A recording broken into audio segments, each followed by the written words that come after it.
भारत में जब भी कर्ज लेने की बात आती है तो बैंक या कोई भी वित्तीय संस्था सबसे पहले दो चीजें देखती है। पहला क्रेडिट स्कोर और आयकर रिटर्न यानी आईटीआर।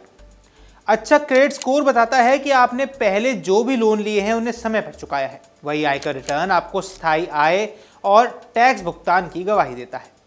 अब यही दो दस्तावेज मिलकर तय करते हैं कि आपको कितना लोन मिलेगा और किस ब्याज दर पर मिलेगा। लेकिन समस्या तब आती है जब किसी व्यक्ति के पास आईटीआर ही नहीं होता है।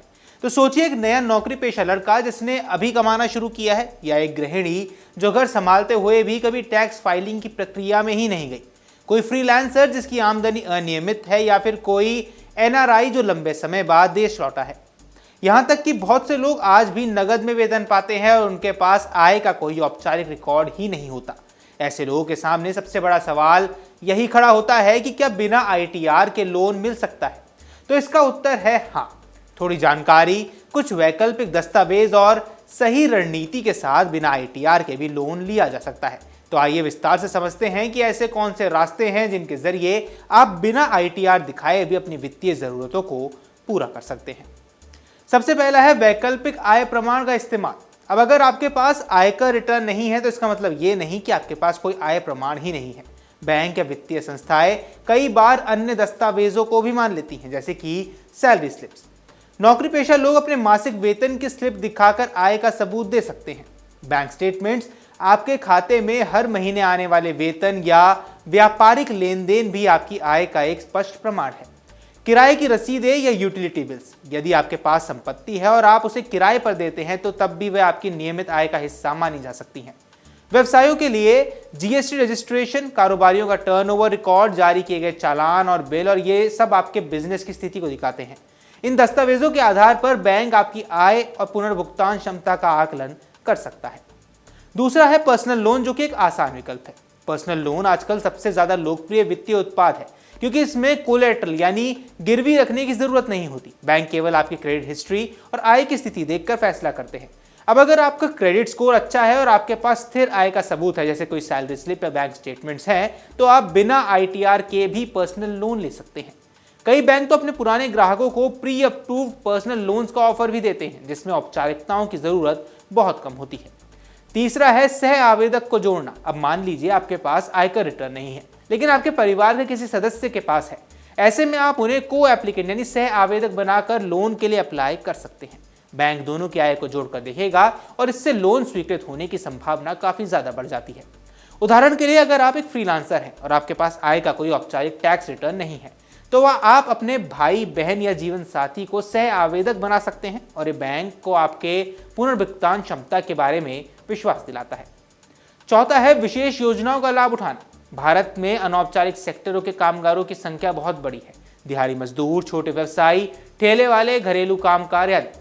ये लोग अक्सर आईटीआर दाखिल नहीं करते हैं। ऐसे लोगों के लिए कई बैंक और नॉन बैंकिंग फाइनेंशियल कंपनियां यानी एनबीएफसीज खास योजनाएं चलाती हैं।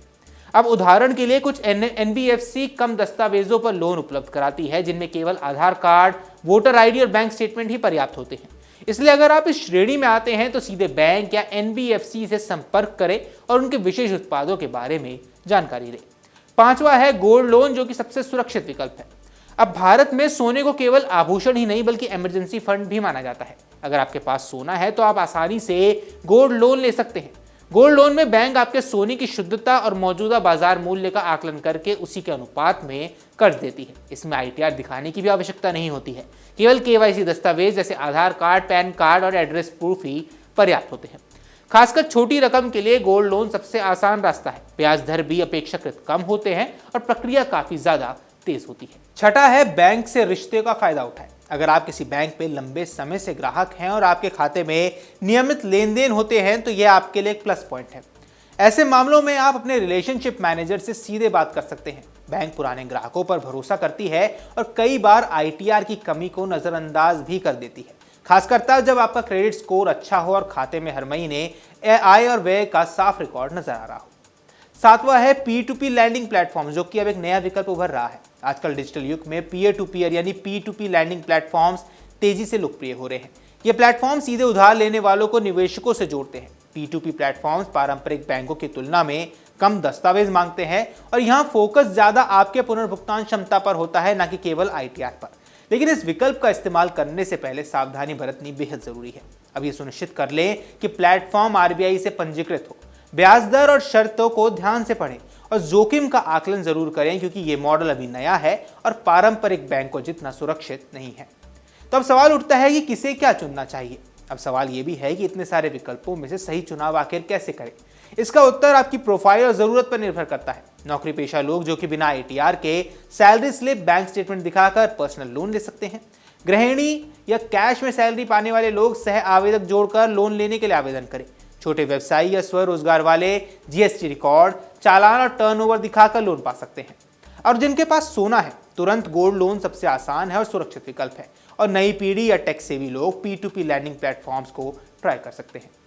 भारत में वित्तीय समावेशन धीरे धीरे बढ़ रहा है। पहले जहां ITR न होने पर लोन लेना लगभग असंभव था, वहीं अब कई विकल्प मौजूद हैं। बैंक और वित्तीय संस्थाएं समझ चुकी हैं कि हर कमाने वाला टैक्स फाइल नहीं करता, फिर भी उसकी आय और विश्वसनीयता हो सकती है। चाहे वह बैंक स्टेटमेंट हो, गोल्ड लोन हो, सह आवेदक का सहयोग हो या डिजिटल प्लेटफॉर्म की मदद हो, बिना ITR के भी लोन लेना संभव है। बस जरूरत है सही जानकारी और सतर्कता की।